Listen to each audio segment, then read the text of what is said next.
Friends, जय हिंद। मैं SSP from pharma and leadership academy और आज हम आपको बताएंगे बफर्ड आइसोटोनिक सॉल्यूशंस के बारे में। तो क्या आपको पता है बफर्ड आइसोटोनिक सॉल्यूशंस क्या होते हैं?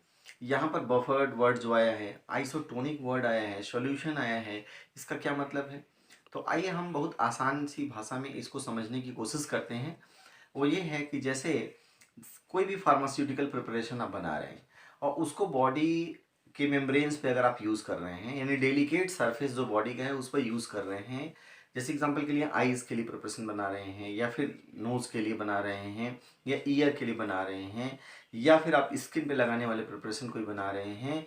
तो जैसा कि आपको पता है हमारे बॉडी फ्लूइड्स का भी एक पीएच होता है, उसका एक ऑस्मोटिक प्रेशर होगा, और जो प्रिपरेशन हम बना रहे हैं उसके पीएच को हम ऐसा एडजस्ट करते हैं कि उसका ऑस्मोटिक प्रेशर और जो बॉडी फ्लूइड्स का ऑस्मोटिक प्रेशर दोनों इक्वल हो। तो इक्वल का मतलब आइसो, आइसो मतलब सेम, टोनिक मतलब टोन, ऑस्मोटिक प्रेशर इक्वल होगा। तो जब ऑस्मोटिक प्रेशर इक्वल होगा, दोनों का टोन इक्वल होगा, दोनों एक दूसरे के आइसोटोनिक होंगे, तो ऐसे में क्या होगा, जैसे बॉडी फ्लूइड्स का पीएच वैसे उस प्रिपरेशन का पीएच, तो बॉडी पे उसका कोई हार्मफुल इफेक्ट नहीं पड़ेगा। तो ऐसे सॉल्यूशंस यानी buffered isotonic solutions are those solution which have same osmotic pressure. So the pH of pharmaceutical preparation is adjusted at the same osmotic pressure as that of body fluids. Okay? तो ऐसे में हमारे जो buffered isotonic solutions होते हैं उनके क्या features होते हैं? तो जैसे कि आप सोचिए ये हार्मफुल नहीं होंगे, ये स्वेलिंग नहीं काज करेंगे, ये श्रिंकेज नहीं काज करेंगे, ठीक है, ये फीचर्स होंगे, और डिस्कम्फर्ट नहीं पैदा करेंगे, ठीक है। अब एक सिंपल एग्जांपल से हम आपको समझाने की कोशिश करते हैं। जैसे कि आप आरबीसी सेल हमने लिया, ब्लड सेल्स में होते हैं ना आरबीसी, रेड ब्लड कार्पसल्स। अगर उस आरबीसी को, ठीक है, हमने क्या किया, NaCl के डिफरेंट कॉन्सेंट्रेशंस के सोल्यूशन ले लिए, और NaCl का एक कॉन्सेंट्रेशन लिया हमने, जैसे कि एग्जाम्पल के लिए मैंने यहाँ पे बताया है, तो हमने लिया जैसे ये आपका 2% NaCl सोल्यूशन ले लिया। एक कितना लिया, 2% NaCl, और एक लिया 0.9%, और एक लिया 0.2%, ठीक है। तो आई थिंक अब इसको मैं आपको यहाँ से बताता हूँ, देख लीजिए। जैसे देखिए आपके हमने क्या लिया, case of RBC and NaCl solution. हमने एक बार क्या लिया, ब्लड सेल लिया और 2% NaCl ले लिया, और ये नॉर्मल आरबीसी है। तो क्या होता है, जो आरबीसी है उससे वाटर जो है वो बाहर जाने लगता है, यानी श्रिंकेज हो रहा है आरबीसी का, आरबीसी श्रिंक कर जाता है। तो यानी कि ये किसके कारण हुआ, 2% NaCl के कारण। It means this solution is said to be hypertonic.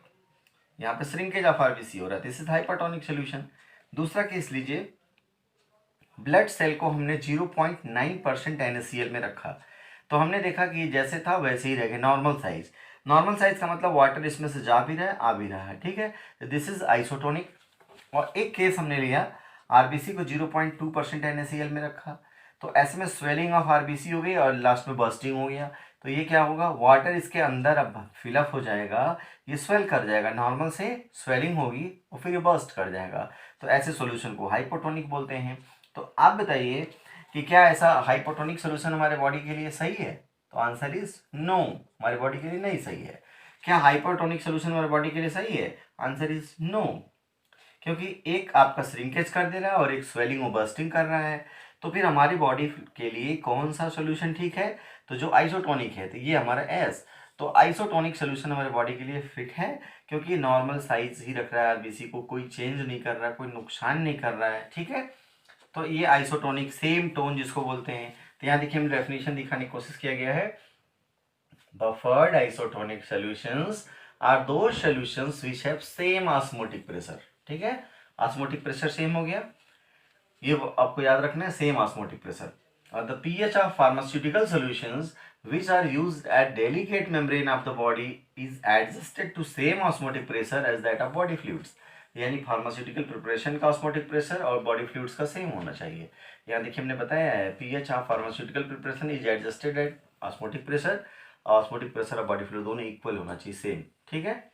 अब देखिए properties of buffered isotonic solutions, it has same osmotic pressure as that of body fluids, it does not cause swelling, यानी ये नॉर्मल सोल्यूशन है तो ये swelling नहीं काज करेगा, ठीक है। हाइपरटोनिक होता तो स्वेलिंग काज कर देता, सॉरी हाइपोटोनिक होता तो स्वेलिंग काज कर देता। It does not cause tissue contraction. Shrinkage कौन काज करेगा? जो हाइपरटोनिक होंगे, तो ये टिश्यू कॉन्ट्रैक्शन भी नहीं काज करेगा। It does not cause any discomfort, और ये डिस्कम्फर्ट भी कोई नहीं क्रिएट करेगा। यानी स्किन पे सरफेस पर हम इजिली लगा सकते हैं, यूज कर सकते हैं, ठीक है। एग्जाम्पल के लिए blood cells and 0.9% NaCl solution और आइसोटोनिक। तो 0.9% NaCl सोल्यूशन को हम आइसोटोनिक सोल्यूशन बोलते हैं, और बॉडी फ्लूइड से इसका टोन यानी ऑस्मोटिक प्रेशर मैच करता है। तो ये बात हो गई बफर्ड आइसोटोनिक सोल्यूशन के बारे में।